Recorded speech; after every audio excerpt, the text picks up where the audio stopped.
Hello, hi, I'm Elyse-Anne from purposelylove.com, and I'm the love coach for smart, sexy, and successful women. And I know it's been quite a while since I made a video.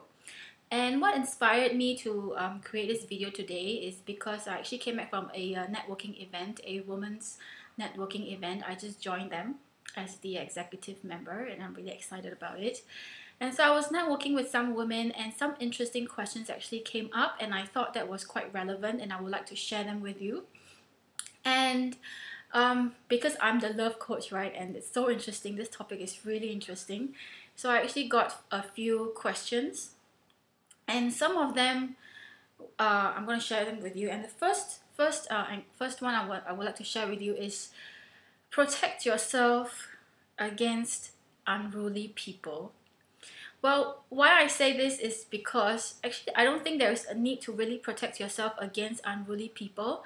What actually happened was during a conversation, this lady, this very kind lady, was asking me if I have a company name, and I said yes, it's called Love Etiquette, and if it's a private limited company, I say no, it's not.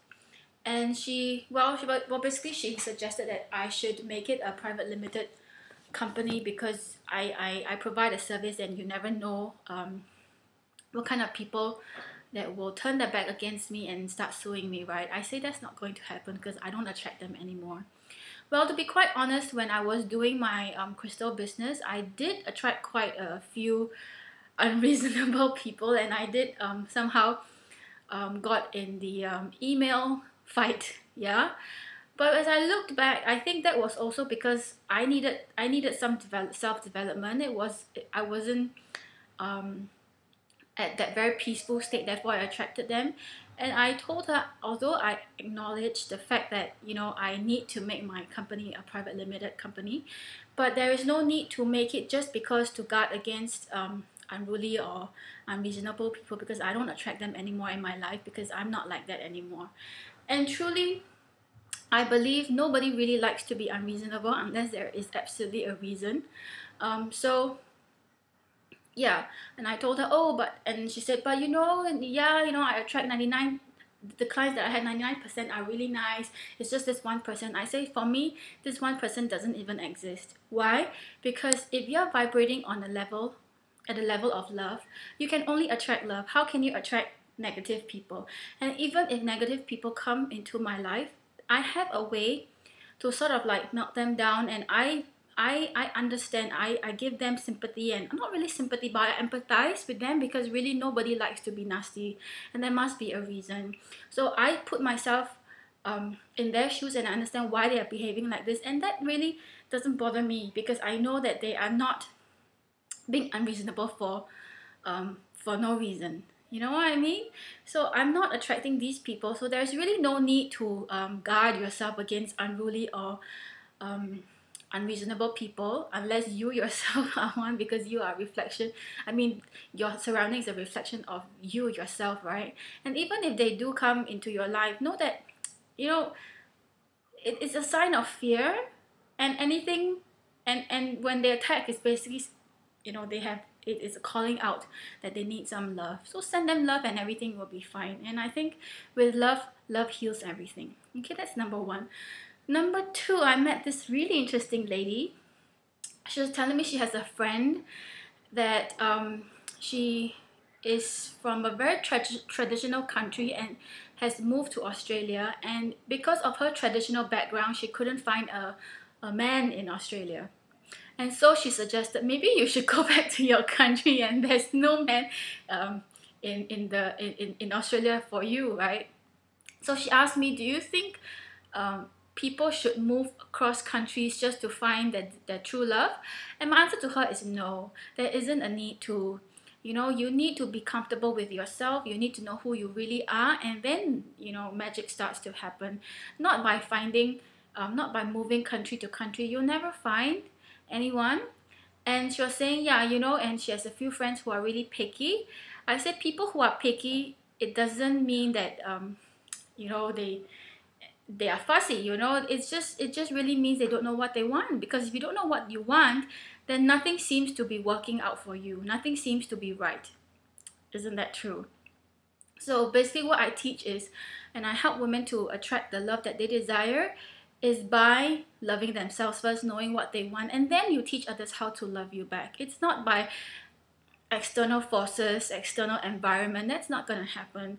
And many women, to be quite honest, I mean myself included in the past, I would try to fix myself, and women will try to fix themselves, you know, like, oh, you know, I want bigger boobs, I want a thinner body, and I want to do this and I want to do that. They feel so imperfect, partly because of those magazines that, you know, you need to be skinny in order to be pretty, but that's not really true, and that's not true in fact, you know.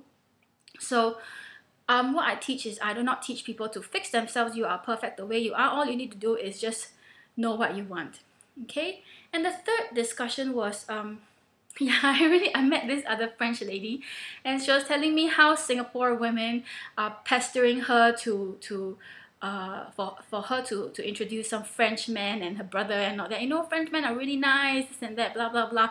And she was trying to convince them, you know, French men, they're not exactly really nice, they're really boring. Just because they're French, it doesn't mean anything, this and that, blah, blah, blah. And, you know, she was saying, you know, French women are really strong and they say what they mean, and the French men are really quite used to it. So it's okay to say what you really want. But people here, the Asian women, I mean, I'm not stereotyping, but that's what she told me. Her friends are putting themselves beneath themselves so that, you know, so that they can please their men, which I also don't agree, because then you're not exactly finding true happiness. You are just wanting a very an idea, you know, that because he's French, so he's gonna make me happy. The kind of idea that's not working very well. You know, you must know what you want and why you want this person, and fall in love with the person not because he's French, he's American, he's Chinese, he's Indian, or whatever nationality he is. Fall in love because, you know, just the way he is. And I'm sure you want to be accepted just the way you are, and to be loved just the way you are. Then you have to, you know, love the person just the way they are, not because they are of a certain nationality or they hold a certain rank, you know, that kind of thing. Yeah, true love is not like that. Okay, so this is what I got back from my networking session, and I would really love to share with you. I thought that those were really, really cool questions, and really, you know, they were straight from the heart. They really mean something. I hope you enjoy this this little video clip that I've made, and let me know what you think. Okay? Yeah. And by the way, if you are not already on my invitation list, I'm giving out 5 spots, okay, to people for a free discovery love. It's called the Love Discovery Breakthrough Session. Love Discovery Breakthrough Session. Yeah, I'm giving out 5 spots to 5 people, obviously. It's a 30 minutes free coaching session, no cost. It's really no cost. It's my treat to you. So do sign up. Yeah, you can find it in the webpage on my website by invitation. So sign up and you get all the information, fill the questions up and submit by the 6th of November. Okay, and I cannot wait to talk to you. All right, have a great weekend and see you soon. Bye.